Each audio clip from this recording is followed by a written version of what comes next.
Meus irmãos, Atos dos Apóstolos. Atos dos Apóstolos. Eu quero falar de um versículo hoje bem conhecido, que todos nós conhecemos bastante, mas essa semana eu estive orando a Deus e meu coração ficou um pouco entristecido com algumas lembranças, né? Mas o Senhor sabe de tudo e Ele é um Deus que responde às nossas orações. Nós vamos continuar orando. Atos dos Apóstolos, capítulo 1, versículo 8. É um dos versículos mais citados, é um dos versículos mais conhecidos dos Atos dos Apóstolos. Muitos de nós não precisamos nem ler este versículo. E se você não lembra, na hora que eu começar a falar, você vai lembrar dele. Diz assim: mas recebereis a virtude do Espírito Santo, que há de vir sobre vós, e ser-me-eis testemunhas, tanto em Jerusalém, como em toda a Judeia e Samaria, e até os confins da terra. Em outras versões dizem: mas recebereis poder do Espírito Santo. Essa virtude e esse poder são a mesma palavra, tá? É só para os irmãos saberem. Agora, o que eu quero tentar expressar aqui nesse pouco tempo que temos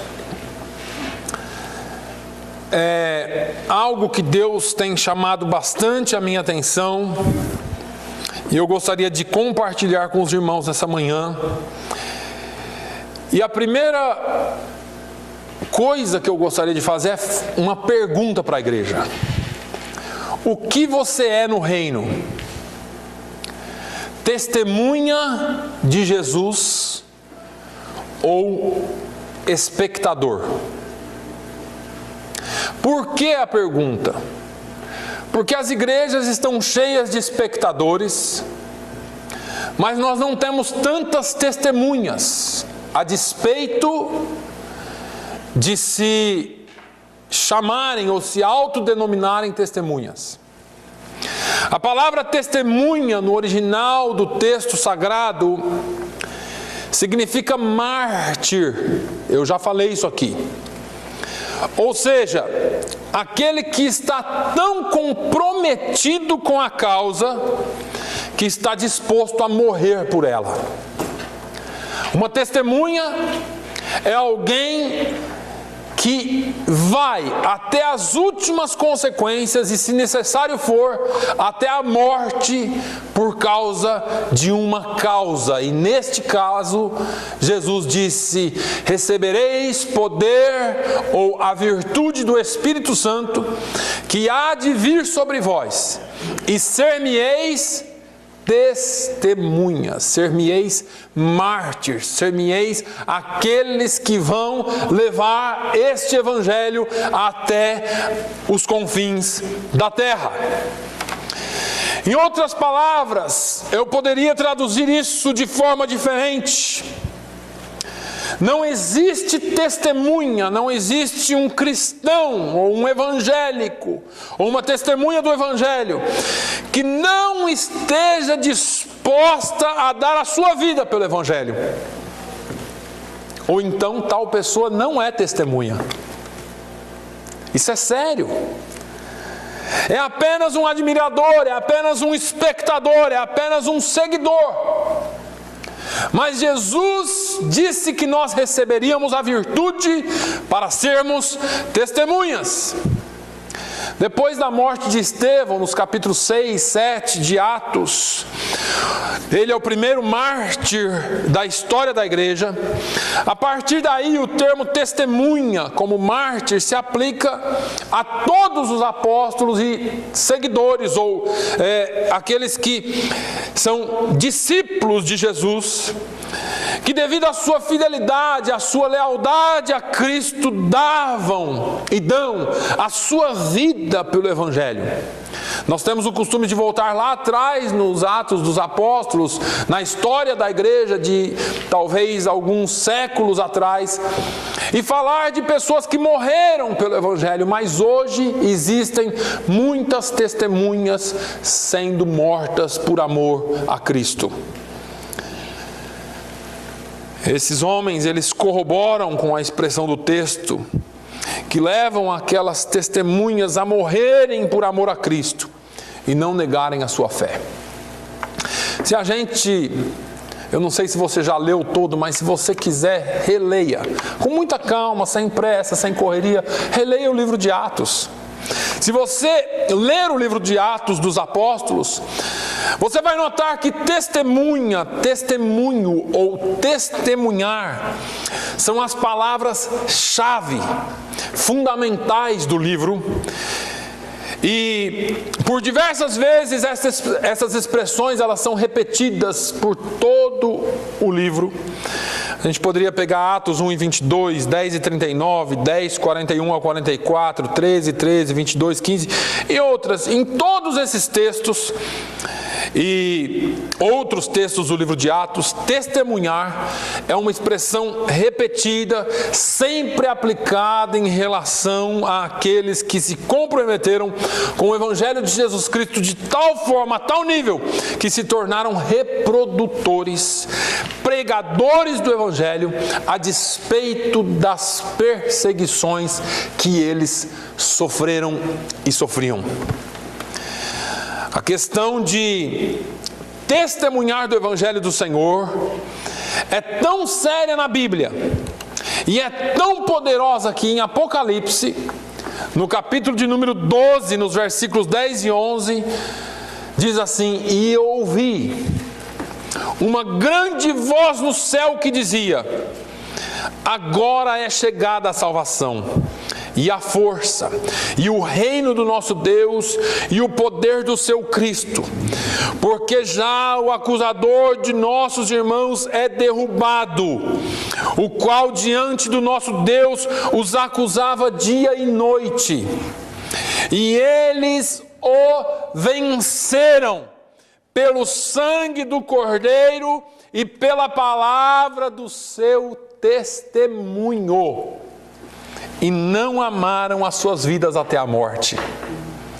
Essa palavra é poderosa e eu quero que você preste atenção, porque uma das nossas armas de vitória contra Satanás é a prática de testemunhar de Cristo Jesus. Esses homens venceram pela palavra do seu testemunho. É um instrumento poderoso que barra a ação de Satanás, a ação do inimigo, e que coloca a igreja na condição de autoridade para representar o Senhor Jesus Cristo e o seu reino nessa terra. Testemunhar, portanto, é a nossa missão. Precisamos atentar a isso, porque ou eu sou uma testemunha, ou eu sou apenas um espectador. No texto em que lemos em Atos 1 e 8, o Senhor Jesus reafirma para os seus discípulos a promessa do derramamento do Espírito Santo. A palavra poder ou virtude utilizada por Jesus aqui é a mesma palavra que dá origem à nossa palavra dínamo ou dinamite, poder, geração de energia.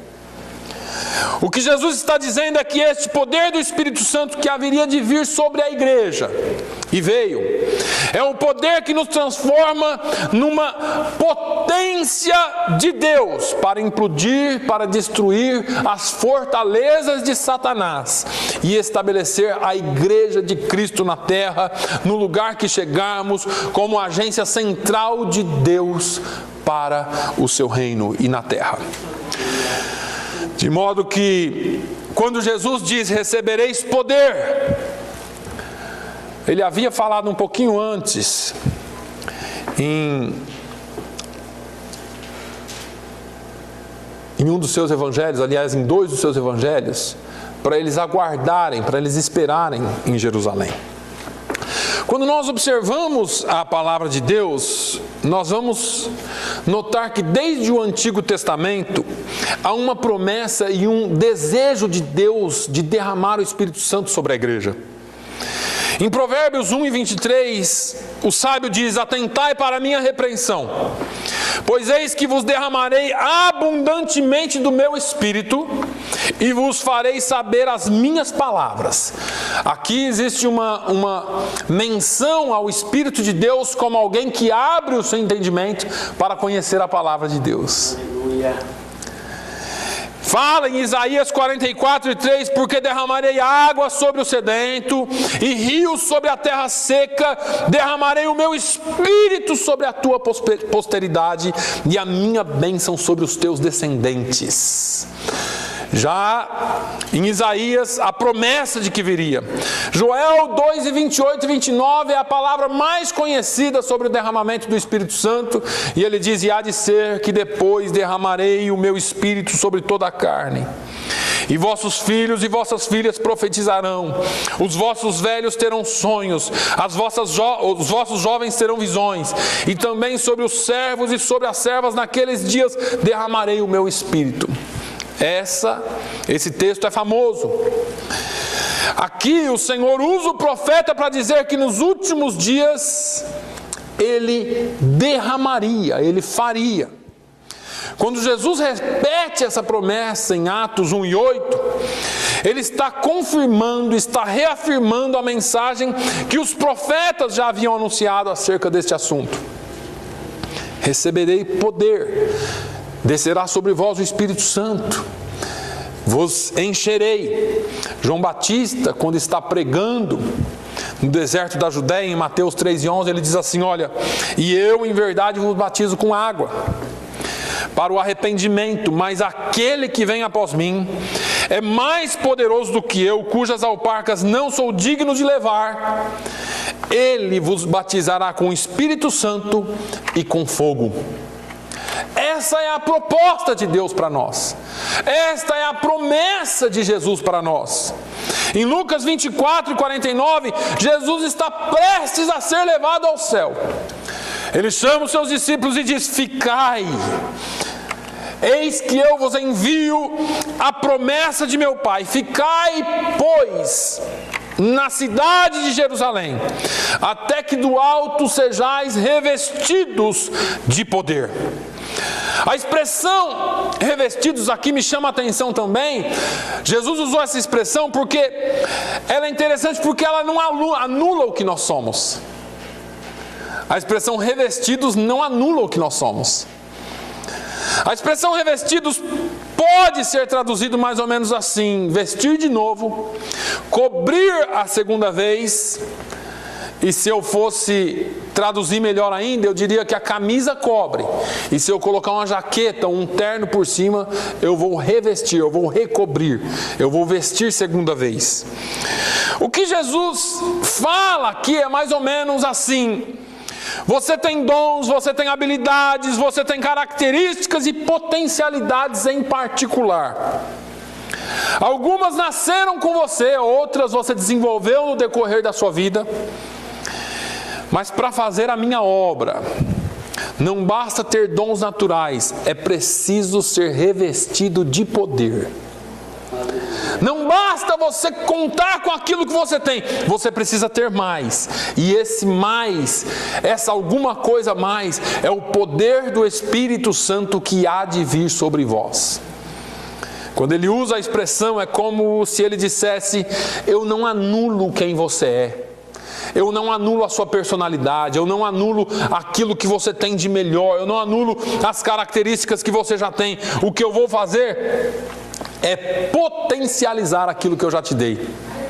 É fazer com que você se resplandeça, mas eu vou utilizar os teus dons para cumprir o meu propósito. Eu vou utilizar as tuas habilidades para realizar a obra do Pai. De modo que a proposta de Jesus para nós é que as habilidades e os dons que possuímos sejam direcionados para o reino de Deus. E o Espírito Santo amplia a nossa capacidade. O Espírito Santo amplia a nossa capacidade. Eu estou dizendo que o Espírito Santo vai usar aquilo que você já tem.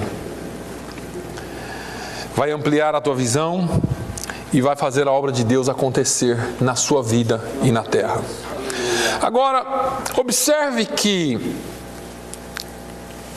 o propósito desse derramamento do Espírito Santo, e às vezes eu falo essas coisas, tem gente que fala assim, o pastor desviou, né? Não é mais pentecostal. Eu sou pentecostal por formação e por convicção.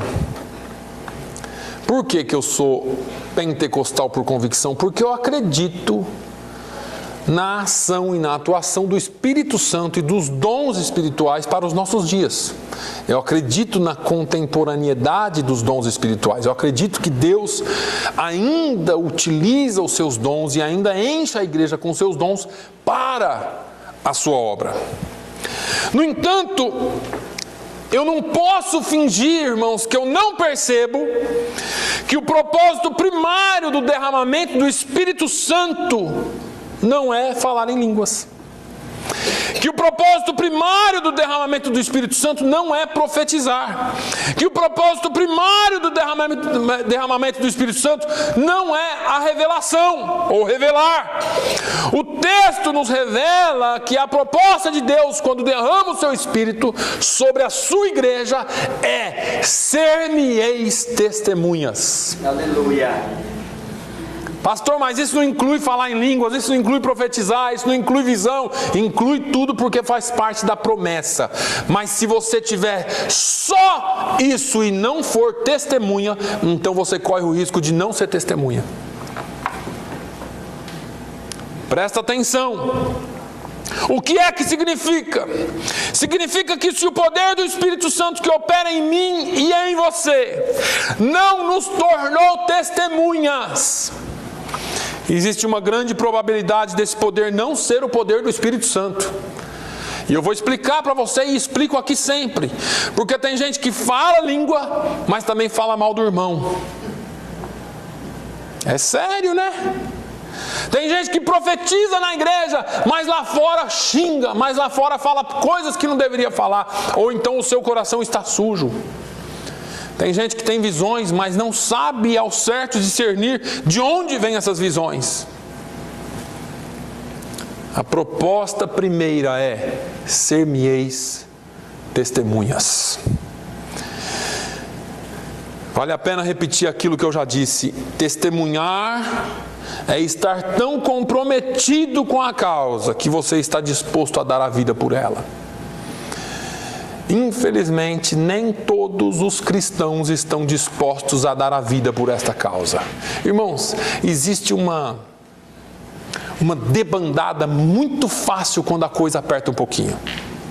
Não precisa de muito para que alguém deixe a causa. Não precisa de muito para que alguém abandone a causa. Vamos lá. Eu quero, nessa manhã, compartilhar com você algumas formas, algumas maneiras de como testemunhar, porque nós estamos falando em testemunha. Então, eu vou dentro da palavra de Deus te mostrar algumas coisas que nós podemos fazer. Porque, às vezes, nós estamos como os discípulos de Jesus. O que faremos para cumprir ou para realizar as obras de Deus ou a obra de Deus? Pastor, o que a gente faz? O Senhor fala tanto em fazer, em falar, em buscar, em trazer. Vamos lá. Em primeiro lugar, nós precisamos testemunhar com os pés. Isso é muito conhecido. A palavra de Deus fala em Salmo 126, 6. Diz: aquele que leva a preciosa semente andando e chorando, voltará sem dúvida com alegria, trazendo consigo os seus molhos. Existe uma ordem de Deus acerca de ir.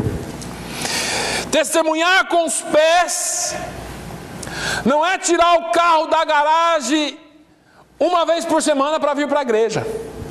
Ou então sair todo dia para trabalhar, mas só para trabalhar. Não é tirar o carro da garagem de vez em quando para fazer alguma coisa que você acha que está fazendo para Deus. Testemunhar com os pés é entender que é necessário sair de casa para ir ao encontro de almas que precisam da palavra da salvação. Eu me lembro do testemunho de Dwight Lyman Moody. Esse homem, ele fez um concerto com Deus. E ele disse: Senhor, não me deixe ir para a cama nem um dia sem eu evangelizar pelo menos para uma pessoa. E um dia era quase meia-noite, ele deitado depois do dia de trabalho, cansado, tinha pregado, tinha feito, mas ele não tinha evangelizado pessoalmente ninguém. Ele olha no relógio e leva um susto e diz assim: eu não posso dormir hoje, deixar passar meia-noite sem evangelizar alguém. E ele saiu na rua desesperado, tinha um posto de gasolina, e ele chegou no posto, tinha um rapaz que trabalhava lá, e ele pegou o rapaz e evangelizou o rapaz e levou o rapaz a Cristo. Mas ele não deixou de evangelizar nem um dia de sua vida. Nós crentes, eu sempre falo, estamos muito ocupados, os nossos afazeres são tantos, a nossa vida é tão corrida, mas nós esquecemos o propósito primário de você ser cheio com o Espírito Santo. Irmãos, nós pedimos a Deus: Senhor, me enche de poder, Senhor, me derrama, me enche, Senhor, me enche. Para quê? Para quê? Se você não está disposto a ser testemunha, se você está disposto a usar esse poder, não sei no que, mas se você quiser ser testemunha, o Senhor diz: mais recebereis poder ao descer sobre vós o Espírito Santo e ser-me-eis testemunhas. Testemunhar com os pés é entender que é necessário irmos ao encontro de almas. A palavra de Deus diz em Isaías 52:7: quão formosos são sobre os montes os pés do que anuncia as boas novas, que faz ouvir a paz, do que anuncia o bem, que faz ouvir a salvação. O maior privilégio que um homem pode ter é o de ser propagador do reino de Deus. O Senhor nos chamou para ir. O Senhor nos chamou para ir. Eu ouvi um testemunho essa semana de alguém, de um pastor tentando contactar uma cantora famosa, e falou com a assessoria dela, e a assessoria diz assim: pastor, vai ser um privilégio para a sua igreja ter a fulana de tal cantando aí. E ele disse assim: não, você está errado. Vai ser um privilégio para ela poder vir aqui nessa igreja e anunciar o Evangelho. O privilégio não é nosso, o privilégio é dela de vir aqui cantar e poder anunciar para muitos, porque é isso que a palavra de Deus diz. As pessoas estão invertendo as posições. Não é um privilégio para você me ter aqui, é um privilégio para mim estar aqui e poder anunciar o Evangelho. Glória a Deus. Não é um privilégio nós termos o maior pregador de todos aqui, é um privilégio para ele poder vir e anunciar para as ovelhas de Cristo o Evangelho da paz. O Senhor nos chamou para ir. Daniel 12:3 diz assim: os que forem sábios, pois, resplandecerão como o fulgor do firmamento, e os que a muitos ensinam a justiça, como as estrelas, sempre e eternamente. Irmãos, às vezes nós estamos cansados, às vezes estressa, às vezes cansa, às vezes fatigado, às vezes o sono vai embora. Muitas vezes eu quero dizer para Jesus: chega, Jesus, estou cansado, não está dando mais. As pressões nos levam a pensar em família, filho, dinheiro, o que fazer, como vai ser amanhã. A responsabilidade que nós temos é muito grande. E aí, essa semana eu estava orando e pensando e comecei a trabalhar nessa palavra, e me veio, durante uma pesquisa me veio esse versículo de Daniel 12. E eu fui ler esse versículo e a Bíblia diz assim, eu vou repetir para você: e os que a muitos ensinam a justiça resplandecerão como as estrelas sempre e eternamente. E o que a muitos ensina a justiça. Existe um privilégio muito grande em falar do amor de Deus. É um privilégio muito grande nós evangelizarmos. É um privilégio muito grande ensinar a justiça e falar sobre a justiça. Não a nossa, a de Deus. Nós estamos desprezando esse privilégio quando nós não falamos de Jesus ao mundo. A palavra de Deus nos manda ir. Jesus disse: vinde após mim, e eu vos farei pescadores de homens. Nós estamos indo após Jesus dia a dia, mas não nos tornamos pescadores de homens.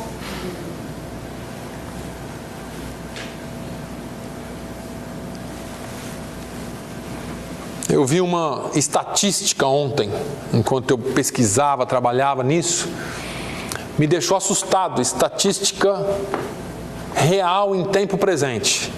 Não é de 2016, é de 2017. Nós somos pouco mais de 7 bilhões de habitantes na Terra. Um pouquinho mais de 3 bilhões de pessoas nunca ouviram falar de Jesus. Quase metade da população da Terra nunca ouviu falar de Jesus. Isso é pesquisa de agora. A estatística diz que se eu resolver, pastor Carlos, evangelizar 1.000 pessoas a cada manhã e 1.000 pessoas a cada tarde, ou seja, 2.000 pessoas por dia, só eu vou levar 1.370 anos para falar de Jesus só para a população que existe hoje, sem contar o crescimento natural da população da Terra. Se você não sabe, a cada 3 anos a população do mundo cresce um Estados Unidos todo. É a população de um Estados Unidos inteirinho que se acrescenta à Terra a cada 3 anos. Claro que tem os que morrem também, mas eu estou falando de uma estatística geral. A pergunta é: o que nós estamos fazendo para alcançar almas para Jesus? O que eu estou fazendo para testemunhar? O que eu estou fazendo para sair do meu lugar e anunciar a Jesus como Salvador? 190 pessoas morrem por minuto. Agora, nesse minuto, quase 200 pessoas estão morrendo na Terra. E a estatística diz que 90% delas, ou quase 90%, não são salvas. E nós estamos aqui dentro. Enquanto nós estamos acomodados na nossa religiosidade, enquanto nós estamos enclausurados em nossas programações bonitas, em nossos cânticos litúrgicos espirituais, irmãos, nada disso é errado se nós estivermos anunciando. Enquanto nós fazemos festa dentro de casa, Satanás faz festa na rua, levando milhares e milhares e milhões de pessoas para o inferno. É tempo de acordar. Isaías 32:20 diz: bem-aventurados vós os que semeais junto a todas as águas. Ou seja, qualquer lugar é lugar para você evangelizar. Testemunhas com os pés são aqueles que estão dispostos a saírem do seu lugar e anunciar Jesus. Eu me lembro quando Deus me chamou para a obra missionária. O desafio foi grande. Eu tinha decisões a tomar entre a estabilidade do emprego, entre o meu país, entre tudo. E aí começam a vir as perguntas: você está disposto a deixar o seu serviço, o seu emprego, a sua família, eu já não era tão apegado à minha família, mas de qualquer forma estavam lá, e estão lá. Você está disposto a deixar os amigos, a deixar as conveniências, enfrentar uma vida nova, com tudo novo, passar pelo desafio todinho para pregar a minha palavra? Eu me lembro que eu estava num culto de missões, num congresso de missões, num bairro bem difícil de São Paulo. E eu fui colocado para pregar de última hora. E quando eu estava terminando a pregação, o Espírito Santo me trouxe à memória um hino da harpa cristã, que a gente de vez em quando canta. E eu comecei a cantar aquele hino, não sei se foi da minha vontade, ou se foi contra a minha vontade. Mas eu comecei a cantar: se Cristo comigo vai, eu irei, e não temerei, com gozo irei, comigo vai. É grato servir a Jesus, levar a cruz. Se Cristo comigo vai, eu irei. E ali o Senhor estava confirmando um chamado na minha vida. Muitas lutas, irmãos, muitas dificuldades vêm. Principalmente a família sofre demais.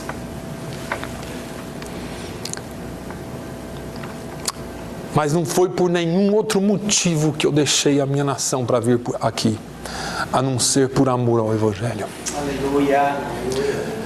Eu posso apresentar qualquer outro motivo, mas no meu coração existe uma chama missionária. Existe uma chama que clama por almas. Eu não vim aqui porque eu queria uma vida melhor ou mudar a minha vida radicalmente. Tudo isso entra na pauta, mas lá no fundo existe a chama missionária. Eu sou testemunha, você é testemunha, nós não podemos perder isso de foco. O Espírito Santo de Deus desceu e habitou em você para que você seja testemunha, para que você fale do amor dele.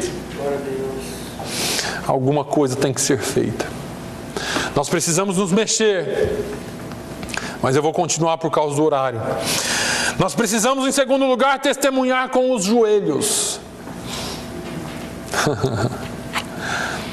Precisamos testemunhar com os joelhos.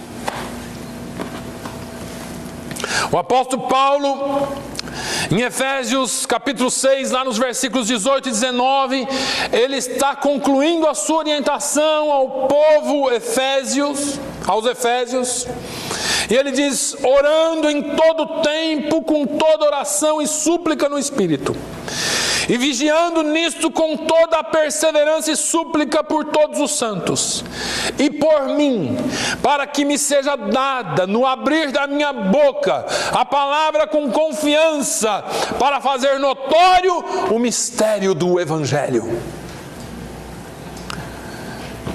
O que o Senhor está dizendo é que missões, é que ganhar almas, não se faz apenas pelos que vão. Ganhar almas exige que haja uma retaguarda, dando cobertura de oração, intercedendo, protegendo e pedindo que a autoridade de Deus seja conferida a quem vai, para que ele alcance as almas ao abrir da sua boca e expor a palavra de Deus. Orar por almas é extraordinário.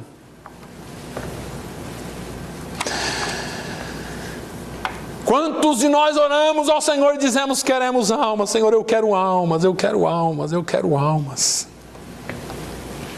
Experimente orar e dizer: Senhor, faz-me um ganhador de almas. Não existe nenhuma oração mais poderosa que essa. Não há oração que tocará mais profundamente a sua vida e o coração de Deus do que esta. David Brainerd evangelizou os índios nativos dos Estados Unidos. Brainerd orava e dizia: eu aceito passar fome, eu aceito passar frio, eu aceito passar privações, eu aceito ser exposto ao perigo, desde que o Senhor me dê almas, a alma dos índios peles vermelhas. A chama dele, no coração dele, era por almas.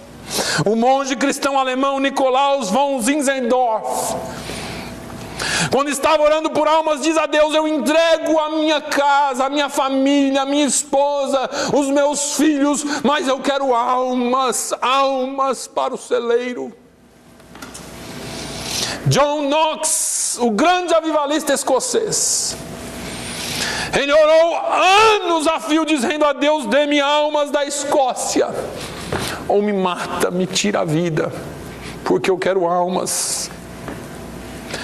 O que você acha que iria acontecer se essa igreja e as igrejas de Fall River dobrassem os joelhos para parar de pedir coisas para Deus e começassem a orar e a clamar por almas? Aleluia. O que você acha que ia acontecer? Duas coisas aconteceriam: ou Jesus volta, ou Ele nos entrega a Fall River e salva essa cidade para Ele. Você não entendeu ainda? A nossa tragédia, a tragédia da igreja, é que nós mudamos a nossa oração. Almas não é mais a nossa prioridade. Nós oramos por carro, por casa, por faculdade, por documentos, por green card. Nada disso é errado. No entanto, não deve ser a nossa prioridade. George Whitefield, o homem que mais viajou a cavalo nos Estados Unidos pregando o Evangelho, sua oração diária era: se o Senhor não me der almas, se o Senhor não quiser me dar almas, tira a minha vida. Tira a minha vida. Outro avivalista dizia a Deus: deixe-me ser consumido por ti, ó Deus. Nós precisamos nos ajoelhar e pedir a Deus que nos dê almas. Nós queremos que o pregador seja um grande ganhador de almas.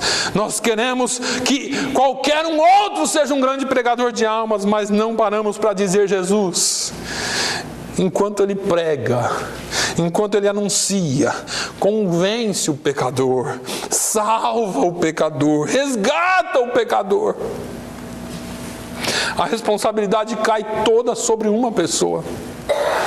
Testemunhas que clamam, que dirá daqueles que caem da graça.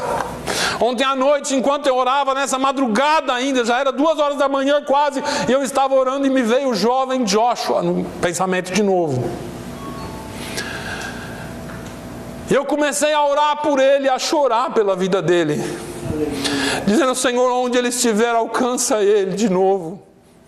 Traz ele de novo, porque a igreja enterra os seus soldados que estão feridos. Glória a Deus. É o único exército que deixa o ferido para trás. Quantos pastores, quantos missionários que vieram com o coração ardendo em chamas e já desistiram, porque a seara é muito difícil, o trabalho é muito difícil.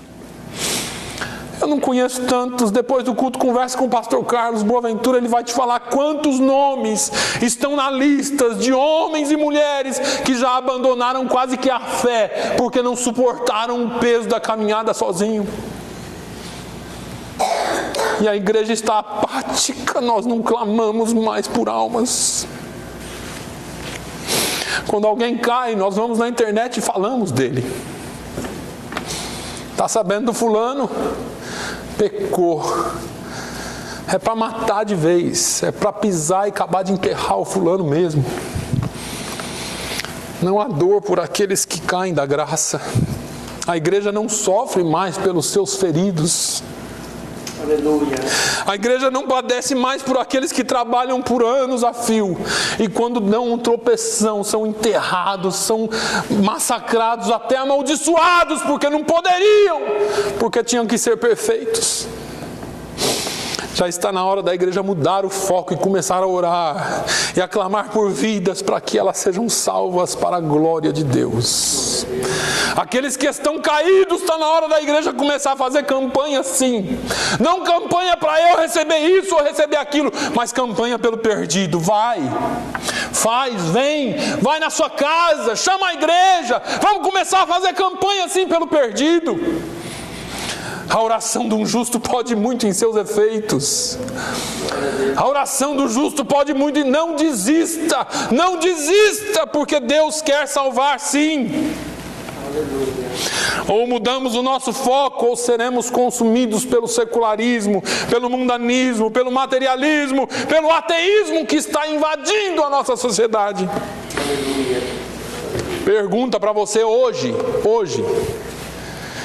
Quantas vezes você orou para que o Senhor Jesus salve alguém aqui hoje?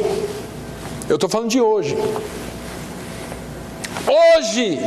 Quantas vezes você pediu para que o Senhor use o pregador? Hoje. Na sua oração de hoje. Quantas pessoas você convidou essa semana e hoje para vir à igreja? Nós queremos que o Senhor salve, mas domingo após domingo nós aqui. Dia após dia nós corremos com a nossa vida e não falamos de Jesus. Estou falando do modo geral. Convidamos para festas, para almoço, churrasco, cinema, viagem, qualquer coisa. Mas não convidamos para vir no culto, porque a gente acredita que eles não vão vir. O diabo conseguiu um feito histórico, colocou no nosso coração que ele não vai vir mesmo, ela não vai vir mesmo, para que eu vou convidar? E aí nós vamos perdendo o foco. Nós vamos perdendo o foco. Igreja, nós somos a noiva do Cordeiro, nós somos a amada de Deus, mas nós precisamos acordar porque Jesus está às portas. E a igreja ama ouvir esse negócio de que Jesus está voltando. Sai até uns glória a Deus. Só que você não entende que a sua esposa pode estar indo para o inferno. Que o seu marido pode estar indo para o inferno. Que o seu filho, que a sua filha, que o seu pai, que a sua mãe podem estar indo para o inferno. Nós clamamos, ora, vem Senhor Jesus, mas nós nos esquecemos daqueles que estão perdidos. Não há compaixão. Tem gente que quer ver o mundo acabar mesmo, mas se esquece de que tem uma geração inteira indo para o inferno.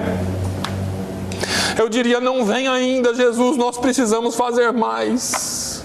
Eu tenho mais alguns para ganhar para ti, não vem ainda, Jesus, segura mais um pouco, me mantenha na graça, mas me dê força e me encha de poder para eu ganhar mais almas para ti.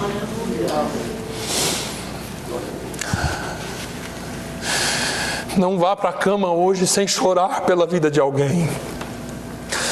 Não vá para a cama hoje sem citar um nome na presença de Deus e dizer, Senhor, salva o fulano, salva a fulana, salva meu filho, salva minha filha, salva meu pai, salva minha mãe. Jesus, eu quero essa mudança, me faz essa bênção, Senhor. Ao invés de você pedir algo para você, peça a salvação de alguém. Clame pela salvação de alguém na presença de Deus. O Senhor tem prazer em ouvir essa oração, porque Ele não morreu. Jesus não morreu para te dar casa nova. Ele dá porque Ele é misericordioso, mas Ele morreu para te dar salvação. Ele morreu para salvar. Ele veio para buscar e salvar o que se havia perdido. Glória a Deus. Se Jesus voltasse hoje, quem é que ficaria para trás da sua casa? Você tem essa consciência? Se Jesus voltasse hoje, quem é que ficaria? Nós temos uma responsabilidade e nós precisamos ter consciência disso. Não podemos brincar de fé. Ou somos testemunhas dispostos a ir a qualquer lugar por Jesus, ou somos meros espectadores da cruz e da fé. E aí vem Lamentações 5:21 e diz assim: converte-nos a ti, Senhor, e seremos convertidos. Renova os nossos dias como dantes. Para os saudosistas que diz, pastor, lá no Brasil eu fazia isso, lá em Portugal eu fazia isso, lá eu fazia isso. Antigamente a gente fazia, por que nós não fazemos agora? Então comece a orar e pedir para que o Senhor te renove, converte-nos a ti, Senhor, e seremos convertidos. Renova os nossos dias como dantes. Pastor, eu era canela de fogo, eu falava, eu pregava, eu orava por gente em qualquer lugar. Que o Senhor te encha hoje e você volte a fazer isso aqui. Glória a Deus. Vamos lá. Terceiro lugar, nós precisamos testemunhar com palavras. São os pés, é o joelho e agora a palavra. Jesus disse em Marcos 16:15: ide por todo mundo, pregai o evangelho a toda criatura. Existe uma concordância no idioma, tanto grego que foi escrito como no português, que o ide e o pregai é de caráter mandatório, é de caráter imperativo. Não é uma opção do crente, não é uma opção da testemunha ou do discípulo. É uma ordem que Jesus dá, é uma determinação do seu e do meu Senhor. Pregai, ide. Agora o pregai é o querigma. Ele dá a ideia, ele dá intrinsecamente ele traz consigo o proclamar com autoridade, porque quem era o anunciador, quem era o proclamador, quem era o pregador? O pregador era o arauto do rei. A comitiva do rei ia para a província tal, o arauto ia na frente. E ele chegava lá em nome do rei, tocava uma trombeta e anunciava que o rei estava chegando, com autoridade, ninguém podia parar ele. Essa palavra, pregai, traz em si essa autoridade. Proclamação com autoridade, proclamação como alguém que é porta-voz do rei. E aí nós nos sentimos tão pequenininhos. Será que eu vou? Será que eu falo com aquele ali? Ai, eu não sei, aquele ali é tão chata. Aquele ali é tão chato no trabalho, meu Deus. Começa a colocar na sua cabeça que o Senhor te deu e te revestiu de autoridade, de poder. E quando você abrir a sua boca, a Bíblia diz, a palavra de Deus diz que ela não voltará para si vazia. Glória a Deus. Comece a pensar nisso. Quando Jesus usa essa expressão, Ele está dizendo, olha, vocês vão ser porta-vozes do céu. Vocês vão anunciar para o mundo que o rei está chegando, que o rei está voltando. E aí nós temos que começar a anunciar, irmãos. Comece a pregar o Evangelho de Jesus por onde fores. Comece a falar de Jesus. Paulo chega a dizer aos Coríntios, em 1 Coríntios 9,16, ele diz, porque se anuncio o Evangelho, não tenho do que me gloriar. Deixa eu te dizer, não é seu. Não é de ti, não está em ti, nascido naturalmente em ti, é algo que o Senhor Jesus implantou em você, é o poder do Espírito Santo, é o poder dele, a glória dele, a graça dele, não é de ti.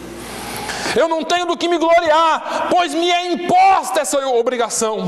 E ai de mim se não anunciar o Evangelho. A responsabilidade que estava sobre Paulo era tão grande que ele se sentia um nada se ele não anunciasse. Ele sabia que tinha algo que aconteceria se ele não falasse. Eu vou voltar a dizer aqui, uma palavra sua pode fazer uma transformação enorme na vida de alguém. Uma palavra sua pode brotar uma semente no coração de alguém que vai trazer transformação eterna.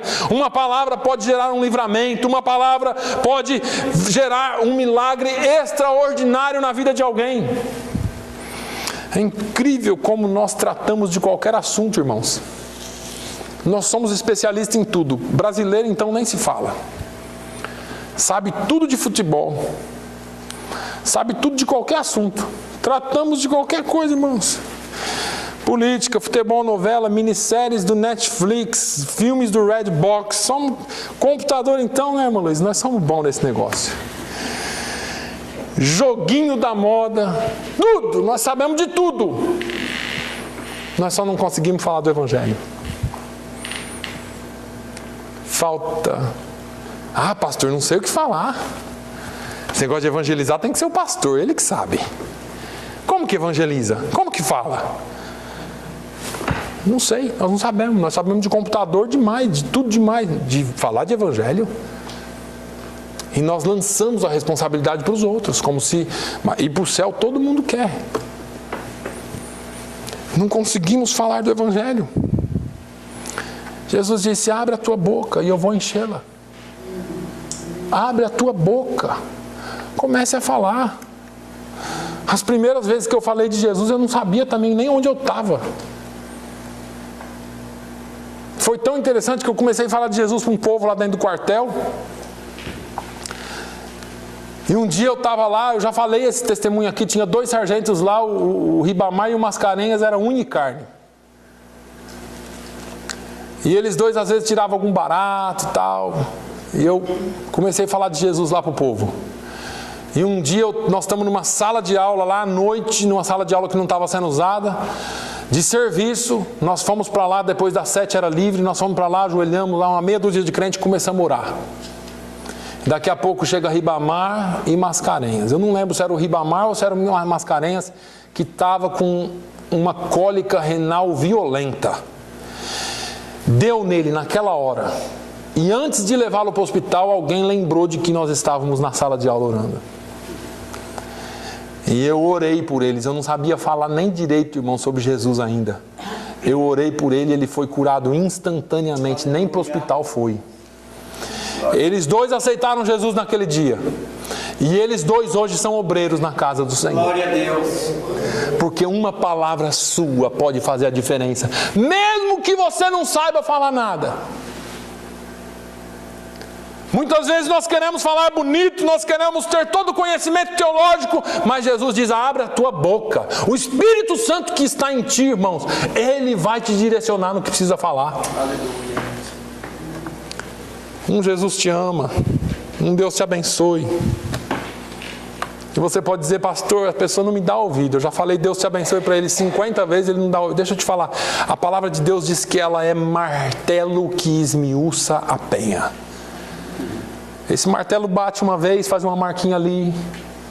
Bate outra vez, faz outra marquinha ali. Bate outra vez, vai fazendo um quebradinho. E vai batendo, vai batendo. Daqui a pouco a pedra se desfaz. E você encontra um coração de carne. Daqui a pouco a pedra quebra. E aparece um coração de carne. Deus disse, assim será a minha palavra que sair da minha boca, ela não voltará para mim vazia.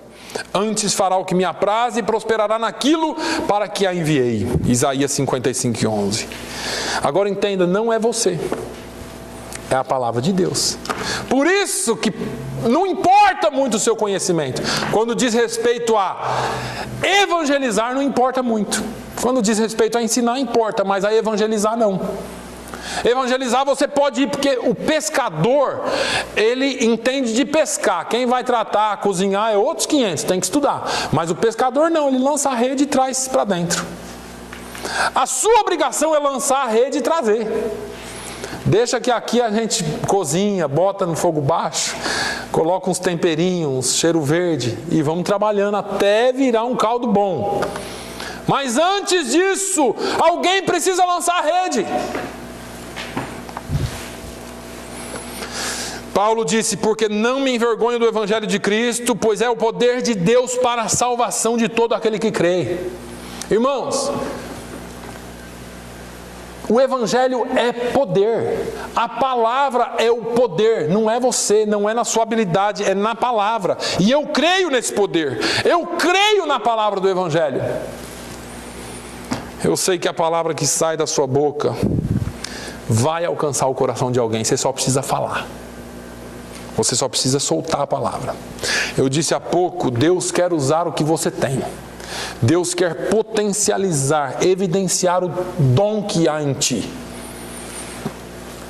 Você precisa deixar Deus usar. É bom que você saiba que almas são a prioridade de Deus. Não é você, são almas. Tem um pastor brasileiro, acho que o pastor Carlos deve conhecê-lo, pastor José Satírio. Ele está na Colômbia há 40 anos. Pastor José Satírio, ele faz um trabalho fantástico na Colômbia. E ele conta que antes dele receber a visão de ir à Colômbia, Deus falou que era para ele ir ao Butão, um país asiático chamado Butão. E ele está se preparando para ir para Butão, não sabia como, e Deus chama ele e fala, Satírio, vai para a Colômbia. E ele falou, Senhor, é Butão ou Colômbia? E Deus falou, vai para a Colômbia porque a prioridade é minha, não é sua. E ele juntou as malinhas dele com a família e foi para a Colômbia. A história da ida dele para a Colômbia é fantástica. Foi para a Colômbia e faz um trabalho maravilhoso lá. Tem rádios, ele mora na cidade de Cúcuta, na Colômbia. Para os irmãos terem uma ideia, os 3 maiores shoppings da cidade é da igreja, 2 restaurantes da cidade é da igreja, tem escola, tem rádio, tem tudo. Deus abriu as portas e é tudo investido no ministério, para ganhar almas para Jesus. 30 anos depois que ele estava na Colômbia, ele começou a construir o maior templo de Cúcuta. E começou a chegar caminhões de terra, areia, tijolo, cimento, ferro, e está chegando tudo aquilo, ele está olhando tudo aquilo, diz que ele está no meio da construção. Deus fala com ele: vai para Butão agora, é hora de você ir para Butão. Ele falou: Jesus, 30 anos aqui, estou fazendo esse templo maravilhoso aqui, depois que eu acabar a construção, a gente volta a falar em Butão, Jesus. E diz que o Espírito Santo falou assim para ele: Jesus não morreu para você comprar tijolo. Jesus não morreu para você comprar ferro e nem para fazer templos. Vai para Butão. Aí ele diz que arrumou a desculpa mais extraordinária que pode existir para Deus. Falou: Senhor, eu até vou, mas Butão é um dos únicos países do mundo que não tem relações diplomáticas com nenhuma nação. É um dos países mais fechados do mundo. E diz que Deus falou para ele assim, falou: levanta 5 horas da manhã e abre a internet que eu já tenho a solução para esse problema. Ele levantou 5 horas, abriu a internet, a primeira notícia de página, primeira página, estava escrito assim, eu até escrevi para eu não esquecer. Governo butanense anuncia abertura de relações diplomáticas com 5 nações. China, que é divisa. Camboja, que é divisa. Taiwan, que é divisa. Tailândia, que é divisa. E Brasil. Aleluia. Ele levou um susto, porque o Brasil está no outro lado, não tem nada a ver com o continente asiático. Deus falou para ele: arruma sua mala hoje, voa para a Europa e lá você vai conseguir o visto para entrar em Butão. Ele obedeceu, pegou a mala, voou para a Europa, conseguiu o visto. 6 dias depois, o governo butanense cancelou as relações diplomáticas com o Brasil. Mas o governo butanense honrou os vistos que já havia dado. Faz 10 anos que ele está trabalhando da Colômbia em Butão. 300 igrejas. E ele está ganhando Butão para Jesus. Aleluia. Tudo porque nós precisamos obedecer e ouvir a palavra de Deus. Almas são a prioridade. E eu me lembro que ele disse assim: olha, a sua prioridade pode ser a construção desse templo, mas a minha prioridade são as almas dos butanenses. Você vai obedecer a minha prioridade. A prioridade de Deus são almas. Mas eu vou terminar agora. Se vocês me derem mais 5 ou 10 minutos. Nós precisamos testemunhar com as mãos. Não existe como fazer missões sem investimentos. Eu louvo a Deus por essa igreja.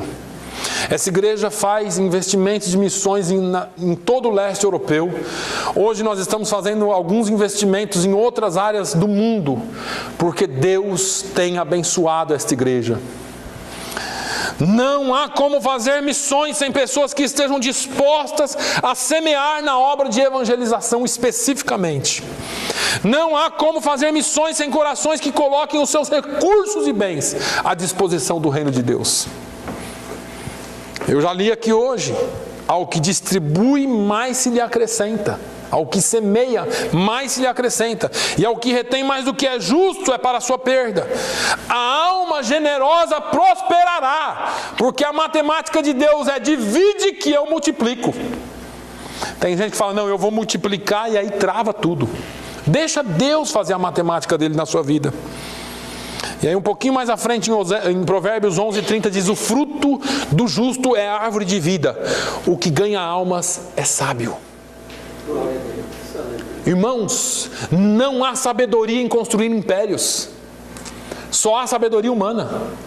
Mas se você quiser ser sábio diante de Deus, ganhe almas para Jesus. Invista em almas. Paulo fala aos Filipenses no capítulo 4, escrevendo aos irmãos de Filipos, agradecendo pela oferta que haviam mandado a ele. Ele diz: ora, muito me regozijei no Senhor por finalmente reviver a vossa lembrança de mim, pois já vos tinhas lembrado, mas não tinhas tido oportunidade. Não digo isto como por necessidade, porque já aprendi a contentar-me com o que tenho. Sei estar abatido e sei também ter em abundância. Em toda maneira, em todas as coisas estou instruído, tanto a ter fartura como a ter fome, tanto a ter abundância como a padecer necessidade.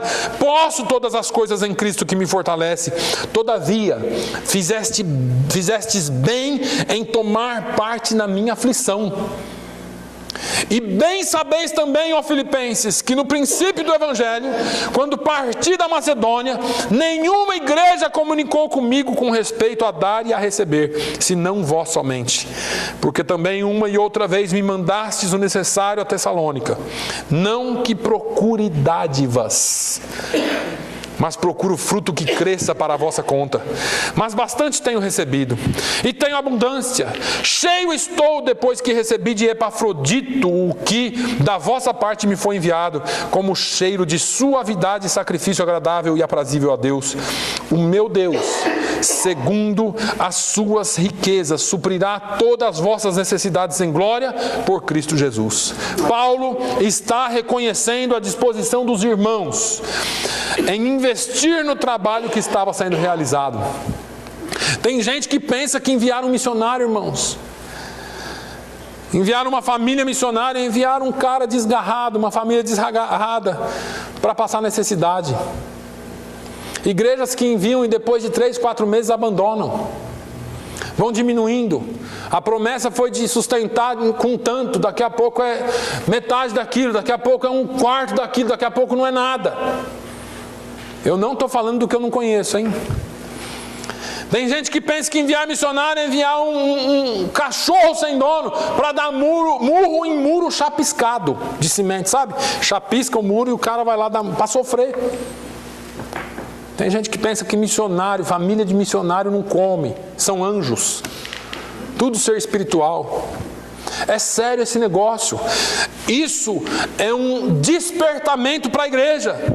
Missões requerem investimento, missões exigem mantenedores, pessoas dispostas a abrirem o coração e colocarem o que Deus lhes deu à disposição desse propósito.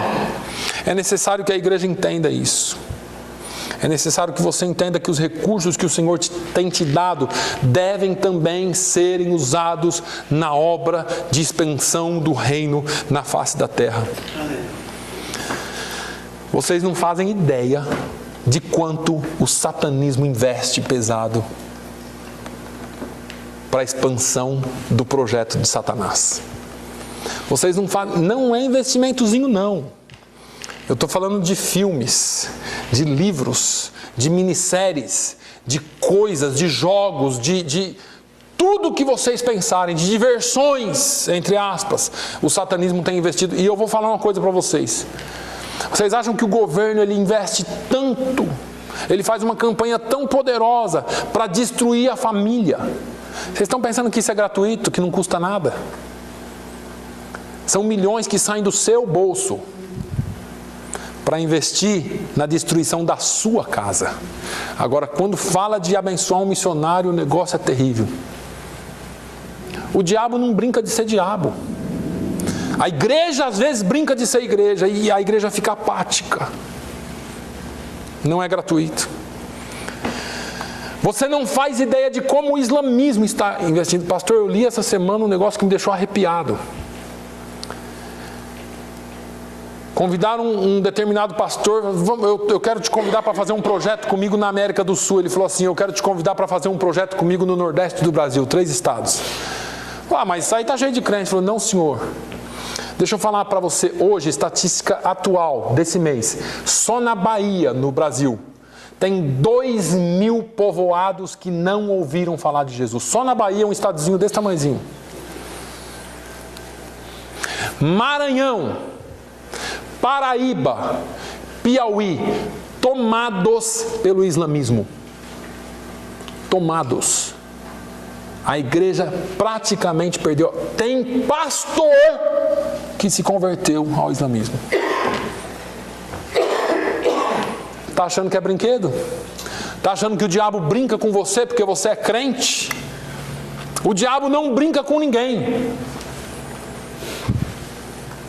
Enquanto isso, nós brigamos por cargo, nós brigamos por convenções, nós brigamos por causa disso, por causa daquilo, e deixa correr solto.